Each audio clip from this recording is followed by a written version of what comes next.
नमस्कार, आप सभी का स्वागत है भाग्यम में। मैं हूं पंडित चंद्रशेखर शर्मा। दर्शकों, सबसे पहले हम समझते हैं आज के दिन के पंचांग को, जिससे हम आज के इस दिन के अच्छे बुरे समय को समझ सके, जान सकें। आज दिनांक है 27 अप्रैल सन 2024, विक्रम संवत 2081 चल रहा है।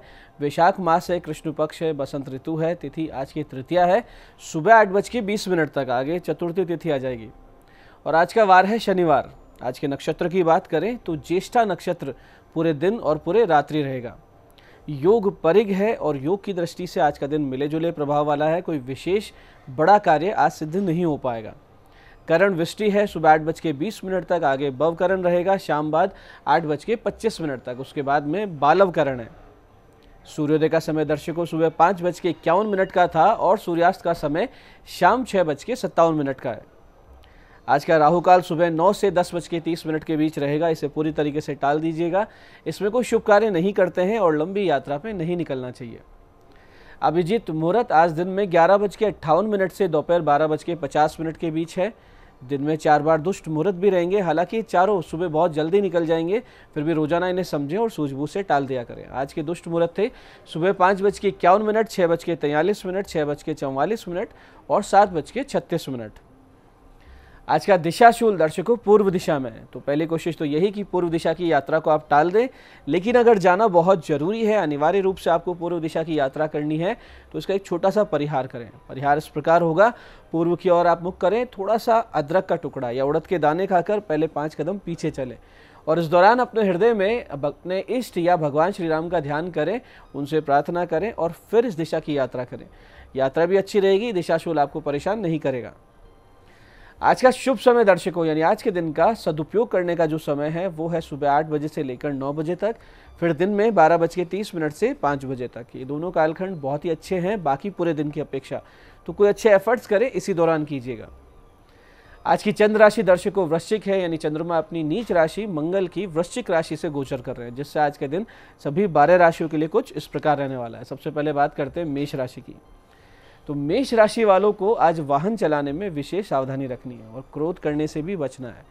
वृष राशि वाले अपने जीवन साथी या प्रेमी से आज छोटी मोटी कहासुनी होने से रहेंगे परेशान। मिथुन राशि वाले शत्रु बाधा का सामना करेंगे। हालांकि आपका बिगड़ेगा कुछ भी नहीं, लेकिन कार्यों में व्यवधान अवश्य आएंगे। कर्क राशि वाले जो छात्र छात्राएं हैं भविष्य को लेकर होंगे चिंतित। तो सिंह राशि वालों को घर में अशांति झेलनी पड़ेगी और किसी जमीन वाहन की खरीद की कोशिश में है तो पुराने वाहन बिल्कुल नहीं लेने हैं। और कन्या राशि वालों को अपने भाई बहनों से मिलेगा समर्थन, आगे बढ़ने की प्रेरणा। तुला राशि वाले बोलने में रखें विशेष सावधानी। आज आपकी वजह से कोई हर्ट हो सकता है, किसी को बुरा लग सकता है। वृश्चिक राशि वाले आज अवसादग्रस्त रहेंगे और मोटिवेशन की उनको नितांत आवश्यकता रहेगी। धनु राशि वाले किसी प्रकार की प्रलोभन में आकर अपना पैसा कहीं अटका ना दें और मकर राशि वाले अपनी किसी मनोकामना को पूरी होते हुए देखेंगे। कुंभ राशि वाले भाग्य से पाएंगे कुछ रुकावटों के बाद में अच्छा सपोर्ट। और मीन राशि वाले आज आध्यात्मिक मानस बनाए रखेंगे। संभव है किसी अच्छे देवीय स्थान जाएं या किसी संत के दर्शन करने जाएं। अब करते हैं आज के दिन की ज्ञान चर्चा, जो आपकी हमारी अंतर्दृष्टि को, प्रज्ञा को जागृत करेगी। फिर आगे समझेंगे उन विशिष्ट उपायों को जो आपको समस्याओं से बाहर ले आते हैं और जीवन में सफल बना देते हैं। अंत में करेंगे आज के दिन की ज्योतिष मंत्रणा और समाधान। दर्शकों, हमारी संस्कृति के उच्च आदर्शों में करुणा, शरणागत वत्सलता और दया का बहुत ही बड़ा महत्व है। ये गुण ईश्वरीय माने गए। जैसे ही इन गुणों का चलता फिरता स्वरूप थे भगवान प्रभु श्री राम, उनके चरित्र से ही इन गुणों को सीख कर कोई भी आत्मसात कर सकता है। दया धर्म का मूल है और उस पर शास्त्र कुछ यूं कहते हैं कि न चे विद्या समो बंधु, न चे व्याधि समो रिपु, न चापच्य समो स्नेह, न चे धर्मो दया पर है। यानी विद्या जैसा कोई बंधु नहीं है, व्याधि जैसा कोई शत्रु नहीं है, पुत्र जैसा स्नेह नहीं करता कोई, और दया से श्रेष्ठ धर्म कोई भी नहीं है। आगे शास्त्र कहते हैं कि धर्मो जीव दया तुल्यो न क्वापि जगति तले तस्मात् सर्व प्रयत्नेन कार्या जीव दया अभिंग भी। यानी कि इस दुनिया में जीव दया के तुल्य कोई भी धर्म कोई भी नहीं है, इतर इससे कोई धर्म है ही नहीं। यानी आपने सर्व प्रयत्न द्वारा जीव दया पर ही ध्यान देना चाहिए और जीव दया पर विशेष कार्य करना चाहिए। इस पर आगे शास्त्र ये भी कहते हैं कि परहित से बढ़कर कोई धर्म नहीं और किसी का बुरा करने से बुरा कोई पाप नहीं है। तो आप ये प्रयास करें अपने आचरण में कि सब पर दया करुणा बनी रहे, वात्सल्यता बनी रहे। भगवान श्री राम जैसे करुणा संपन्न थे वैसा चरित्र वैसा आचरण हमारे जीवन में उतरे। अब बात करते हैं उन विशिष्ट उपायों पर जो सभी प्रकार की समस्याओं के समाधान बहुत ही सरलता से करते हैं और जिन्हें करके असफलता को बहुत पीछे छोड़ते हुए असफलता की ओर दृढ़ता से तेज गति से अग्रसर होते हैं। सबसे पहले बात करते हैं उनकी जिनका जन्मदिन है। तो जिनका जन्मदिन है आप सभी आज सुबह 10:15 के बाद आटे और गुड़ से बनाई हुई 108 से ज़्यादा गोलियाँ मछलियों को खिलाकर आएँ और प्रत्येक गोली को पानी में डालते समय ओम नमो भगवते वासुदेवाय का जाप अवश्य करें। इसके बाद सूर्यास्त के बाद आप पीपल के वृक्ष के नीचे चौमुखा दीपक जला के आएँ और अपने घर के मुख्य द्वार के दोनों ओर एक इष्ट के निमित्त और एक पितृगणों के निमित्त दीपक प्रज्वलित करें। ऐसा करेंगे आने वाला पूरा वर्ष सुख शांति से बीतेगा, समृद्धि से बीतेगा, ईश्वरीय अनुकंपा से बीतेगा। ऐसे दर्शकों बहुत बार यूँ होता है कि आप दृष्टि दोष के शिकार हो जाते हैं या किसी ऐसे स्थान से आते हैं जहाँ बहुत ज़्यादा नेगेटिविटी होती है। वहाँ से आने की वजह से आपका ऑरा भी डैमेज हो जाता है और आपको एक बर्डन सा फील होता है, एक नेगेटिविटी फील होती है, आप विभिन्न समस्याओं से घिर जाते हैं। ऐसी स्थिति में आप कुछ छोटे से उपाय कर लें तो इन समस्याओं से निकल आएंगे और अगर ध्यान नहीं देते हैं तो ये परेशानी धीरे धीरे पुरानी होती जाती है और फिर बड़ी समस्या हो जाती है। करना सिर्फ इतना सा है कि ऐसी स्थिति जब आपको फील होने लगे तो 2 जोड़े पान, 52 लौंग के जोड़े, 14 बर्फी, 14 कांच की चूड़ी, सिंदूर, कपूर, ये सब एक पत्तल पर रखें। अपने सिर से 7 बार एंटी क्लॉकवाइज उतारा करवाएं और किसी जल स्थान पर या सुनसान स्थान पर इसको रखवा दें। जो व्यक्ति करके आएंगे वापस आकर स्नान करें, आधा घंटा बिना गिने इस विशिष्ट मंत्र का जप करें, पूरे मनोयोग से ध्यान लगा के करें। मंत्र है ओम हरि मरकट मरकटाय नमः। हनुमान जी का ध्यान करना है मंत्र जप करते वक्त, ओम हरि मरकट मरकटाय नमः। ऐसे दर्शकों बहुत ज़्यादा अगर कोई बीमार रहते हो, आप रहते हो या परिवार के लोग रहते हो, बार बार घर में लड़ाई झगड़े होते हो, छोटी छोटी बात पर मन मुटाव हो जाते हो, तो ऐसे में आज एक छोटा सा उपाय किया जा सकता है जिससे बहुत बड़ा आराम आ सकता है। करना सिर्फ ये है कि रात को 10:15 बजे 3 बूंदी के लड्डू 250 ग्राम साबुत उड़द उबले हुए अपने सामने रखें और 5 पाठ भैरव नामावली के करें, यानी भैरव अष्टोत्तर शत नामावली। फिर ये सारी सामग्री कहीं पीपल के वृक्ष के नीचे रख के आ जाएं। इसके बाद 3 दिन तक छोटे छोटे बच्चों में मिठाई बंटवाएं, मीठे चावल बनवाकर गौ माता को खिलाएं।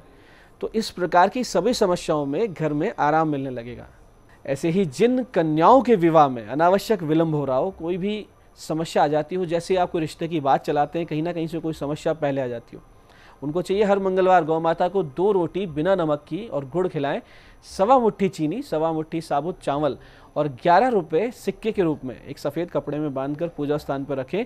रोजाना 2 घी के दीपक जलाकर और 3 माला ओम गौरी हृदय नंदनाय विघ्न नाशाय नमः, ओम गौरी हृदय नंदनाय विघ्न नाशाय नमः की करती रहें। बहुत ही शीघ्रता से विवाह तय होगा, कार्य सिद्ध हो जाए। तो ये जो सामग्री है किसी नदी में प्रवाहित कर दें। तो दर्शकों ये थे आज के वो विशिष्ट उपाय जो आपको समस्याओं से बाहर ला रहे हैं और आपकी मनोकामनाएं पूरी कर रहे हैं। अब बात करते हैं आपके सवालों की। आपके सवालों में आज हमारे पास जन्म पत्रिका आई है हमारी दर्शक आरुषि जी की। 4 अगस्त 1996 का इनका जन्म है, सुबह 9:35 जयपुर। विवाह का योग कब है, वैवाहिक जीवन कैसा रहेगा, ये इनका प्रश्न है। देखिए आरुषि जी, आपका कन्या लग्न है और मीन राशि है आपकी जन्म पत्रिका में और सप्तम यानी विवाह भाव में शनि केतु चंद्र की युति है। ये दर्शा रही है कि विवाह विलंब से होगा और वैवाहिक जीवन में सुख की कमी भी रहेगी, कहीं ना कहीं कोई समस्या आती रहेगी। तो आप राहु केतु शनि की शांति करवा लीजिए और एक अच्छा सा फायर ओपल पहन लीजिए। आज की दूसरी पत्रिका आई है मधुसूदन जी की। 4 फरवरी 1987 का इनका जन्म है, शाम 5:47 बूंदी। वैवाहिक जीवन खराब चल रहा, उपाय बताएं, इनका प्रश्न है। देखिए मधुसूदन जी, कर्क लग्न है आपका, मेष राशि है, सप्तम भाव यानी विवाह भाव में विच्छेद कारक सूर्य विराजमान है और शनि की इन पर दृष्टि भी है। ऐसे में बहुत भारी समस्या आती है जब जब ये योग जन्म पत्रिका में हो। हालांकि आपके गुरु शुक्र अच्छी स्थिति में, मजबूत स्थिति में, तो ये विवाह आपका ठीक ठाक चल सकता है। आप सूर्य की शांति करवाएं, शनि की शांति करवाएं, चंद्र के जप करवा लीजिए और आप दोनों ही पति पत्नी साथ में शिवालय जाना शुरू कीजिए। शिव जी पर केसर का इत्र, मीठा दही, माता पार्वती के चरणों में शहद अर्पित करना शुरू कर दीजिए, तो राहत भी मिलने लगेगी। आज की तीसरी पत्रिका आई है हमारे दर्शक पंकज जी की। 30 नवंबर 1994 का जन्म है, रात्रि 9:01 मेड़ता। मानसिक अवसाद का उपाय बताएं, टेंशन बहुत रहते हैं, स्ट्रेस है। देखिए पंकज जी, आपका कर्क लग्न है, तुला राशि है, लग्नेश चंद्रमा राहु से ग्रस्त है। चतुर्थ भाव में, यानी कि आपका मन मस्तिष्क जो है वो बहुत ज़्यादा पीड़ित है, और फोर्थ हाउस यानी हृदय में भी बहुत ज़्यादा समस्याएं रहती है। भाग्येश गुरु भी अस्त है, ये बहुत बड़े कारण है आपके अवसाद के, क्योंकि आपके मनोनुकूल समस्याएं जो हैं वो सुधरती नहीं है, उसके समाधान नहीं मिलते हैं, आपके ऊपर बहुत ज़्यादा प्रेशर आ जाता है और उसको आप झेल नहीं पाते हैं। भाग्य भी आपको उसमें से निकलने के लिए विकल्प नहीं देता है। तो आप चंद्रमा राहु के ग्रहण दोष की शांति करवाइए, उपाय करवाइए, और चंद्रमा गुरु के जप करवा लीजिए, और एक मोती और एक पुखराज पहन लीजिए, समस्याओं से आराम आपको मिलने लगेगा। तो दर्शकों, ये था आज का पंचांग, आज के विशिष्ट उपाय और ज्ञान चर्चा। मैं पंडित चंद्रशेखर शर्मा ये आशा करता हूँ कि बताए उपायों को सही विधि, सटीक समय, अटूट श्रद्धा से करके आप पूरा लाभ उठाएंगे, और जो ज्ञान चर्चा, जो सत्संग हमने किया है, इसे अपने जीवन में उतारेंगे। धीरे धीरे आपका जीवन शिवमय, सत्यमय और आनंदमय होता जाएगा। मैं महादेव से प्रार्थना करता हूँ कि जब आप हमारे बताए हुए उपाय करें तो आपके कष्टों का निवारण अवश्य हो और मनोकामना पूर्ति निश्चित रूप से हो। कार्यक्रम में बने रहने के लिए बहुत बहुत साधुवाद। भगवती आप सबका कल्याण करे। जय आदिशक्ति।